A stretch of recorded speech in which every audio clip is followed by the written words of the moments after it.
The girl wraps a shard of broken glass around the end of a broom and raises it high, using it to probe for the sniper's position roughly 100 meters away. After watching a bullet strike the broom dead on, she raises it a few inches higher, and it's hit again. Undeterred, she raises it a third time. This time, the bullet misses the broom entirely and strikes the wall instead, immediately alerting the sniper that something's off. Her mind races. From these 3 tests, she's worked out that the bullets are traveling from left to right, and combined with the delay between the muzzle report and impact, she deduces the sniper must be hidden somewhere far off, at an elevated position. That means the only truly safe spot in the room is the dead zone above the refrigerator, outside the sniper's line of sight. She scrambles up onto the fridge. When the sniper can't spot her for a while, doubt creeps in, but soon he orders the driver to inch the car forward a bit, and sure enough, half of the girl's head comes into view.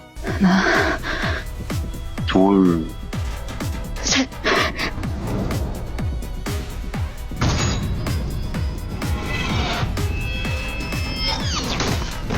She drops smoothly behind the sofa and reaches underneath for a handgun she knows is hidden there, but it's just out of reach, forcing her to flip the sofa over. What she finds beneath it stops her cold, a sniper rifle, fitted perfectly into a hidden compartment. In the distance, the sniper reloads, finger tightening on the trigger, only to freeze in shock as he realizes the girl already has the rifle raised and aimed squarely at him. Days earlier, the girl, named Jian, had been living with her ever-mysterious uncle, Jin-gon. Jin-gon often did things Jian couldn't make sense of. Despite living on the 5th floor, he insisted on installing security bars over the windows. In Jian's eyes, what burglar would bother climbing 5 floors to rob a family as poor as theirs? On top of that, he'd replaced every wooden wardrobe in the house with heavy steel ones. His behavior left Jian constantly puzzled. What she never expected, though, was for her uncle to suddenly die. Police ruled it a suicide after the autopsy, but Jian noticed a clear wound on his neck. Most people who take their own lives cut their wrists. A wound to the neck simply didn't fit the pattern of self-inflicted harm. 저희도 이 상처 때문에 혹시나 있을 타살 의혹에 대해서 조사해 봤는데 일주일 동안 정진만 씨 집 주변 CCTV에 아무도 잡히지 않았습니다.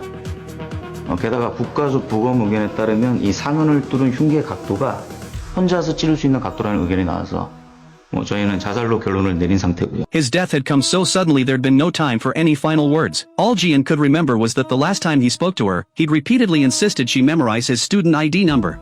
2201-9074 201-9074. Just as his body was being wheeled into the morgue's refrigeration unit, Jian caught a glimpse of a tattoo on his skin, one she'd never seen on him before. When had it appeared? The mystery surrounding her uncle didn't fade with his death. If anything, it deepened. Jian recalled the first time something about her uncle had unsettled her, back when she was a child, the very day her grandmother passed away. He'd gotten a sudden phone call, and after hanging up, he seemed like an entirely different person. He told young Jian he needed to go to the funeral home to find his parents, that she should stay home alone, and that a friend would come for her once it was light outside. Before leaving, Jin Wan, her uncle, made her repeat back his instructions. If anyone knocked, she must never open the door directly. She had to exchange a password first, and only let in whoever answered correctly. Sure enough, just as dawn broke, someone knocked. Young Jian asked for the password as instructed, but the person outside said nothing at all.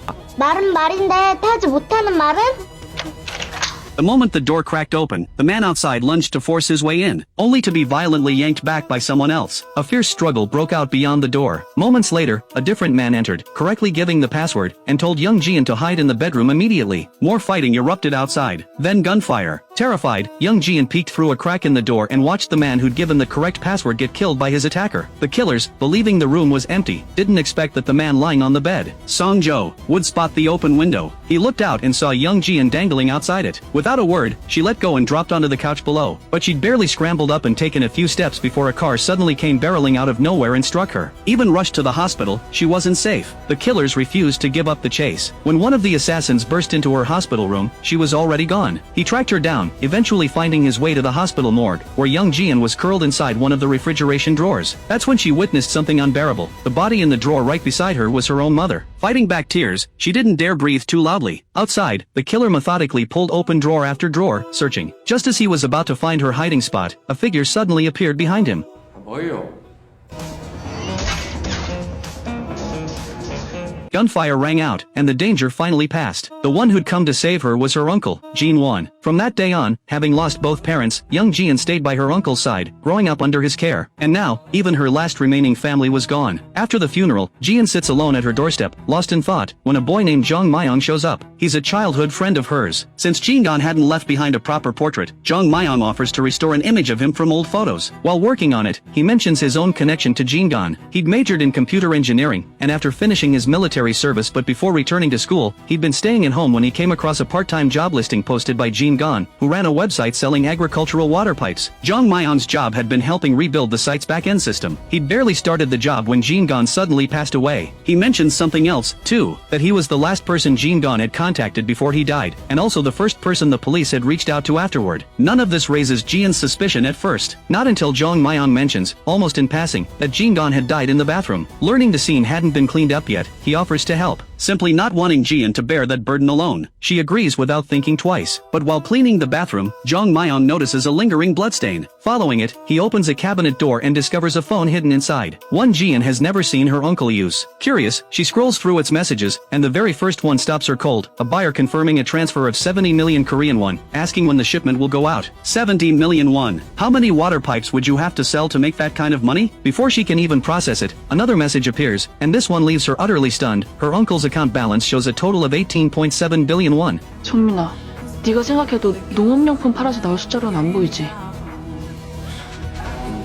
To verify, Jian immediately checks the listed prices on the website, and finds they're nearly identical to standard market rates for water pipes. There's no way over 1 billion won could have come from selling plumbing supplies. As a skilled programmer, Zhang Maiyang immediately starts digging through the site's back-end code, and quickly discovers that this seemingly ordinary pipe sales website is hiding an entirely separate, secret page. Its logo turns out to be identical to the tattoo on Jing'an's body, a symbol that, translated, means exactly one thing: assists in murder. The moment the hidden page opens, both of them are floored. This site doesn't sell water pipes at all. It deals in weapons and munitions of every kind. Suddenly, a chat window pops up in the corner of the screen. Someone asking when the goods will arrive. Unaware of the danger, Jian types back without thinking, "The shop is closing," effective immediately. The reply comes back instantly, "Jing'an's dead, isn't he?" Then a second message follows, "Then you're dead too, today." The room goes still. Zhang Maiyang is about to suggest calling the police when the doorbell suddenly rings. Standing outside is a woman calling herself Minhai. Even after Jian clearly states her uncle isn't home, the woman shows no sign of leaving. Then another text comes through. Whoever's sending it has clearly been watching Jian's every move. The message is brief: "I hope you don't die at someone else's hands." Through the window, Jian watches the woman finally walk away. While she'd been talking to the stranger at the door, Zhang Maiyang had continued digging into the site, and what he uncovers is staggering. This isn't a simple trading platform at all. It's an underground organization run on a rigid hierarchy, where every member is identified by a code. These codes function as membership credentials, granted only to those who pass through layers of vetting and earn the operator's approval. But having a code doesn't mean unrestricted access. Each tier comes with its own set of permissions. First is the red code, held by what the system calls killers. They're authorized to purchase heavy firearms, explosives, and lethal poisons of all kinds. Next is the purple code, reserved for an intelligence trading network. These members deal in surveillance equipment, tracking devices, and even specialized items designed to cause a painless death. Third is the yellow code, given to cleaners responsible for disposing of bodies and scrubbing crime scenes. They're permitted to purchase chemicals and tools used for destroying evidence and erasing remains. The final tier, the green code, is the most unusual of all. It carries no dedicated product category, but grants the highest level of protection available on the platform. One rule on the site is treated as absolutely inviolable: no code holder, regardless of rank, may ever initiate an attack against a green code holder. Should anyone break this rule and target a green code member, every single code holder on the platform is obligated, without exception, to come to that person's defense. 우리는 누군데? 워돌프 운영자 너희 삼촌 정진만 그리고 정지한. A deafening blast suddenly cuts their conversation short. The two rush to the living room to find a massive hole blown straight through the exterior wall. A drone armed with a mounted machine gun slowly rises into view outside, and before either of them can react, a hail of bullets pours down like rain. Luckily, the bulletproof glass Jingon had installed in advance holds, deflecting the relentless barrage. But the danger is far from over. This isn't the only drone. Another armed drone appears outside a window on the opposite side of the house. As Jian grabs Zhang Maiyang and rushes for the back door, hoping to escape, a third drone is already waiting there too.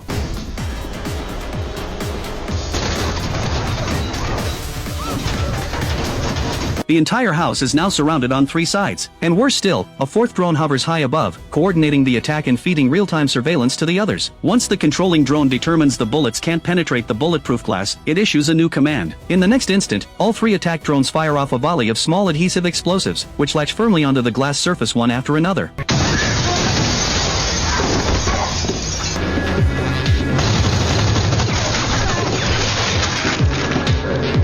In the midst of the crisis, Jian suddenly remembers a slingshot tucked away in a drawer and dashes to retrieve it, while Zhang Maiyang takes cover inside one of the solid steel wardrobes. Using thermal sensors, one of the drones detects his presence inside and fires an explosive directly at the cabinet. 정민아 머리 숙여!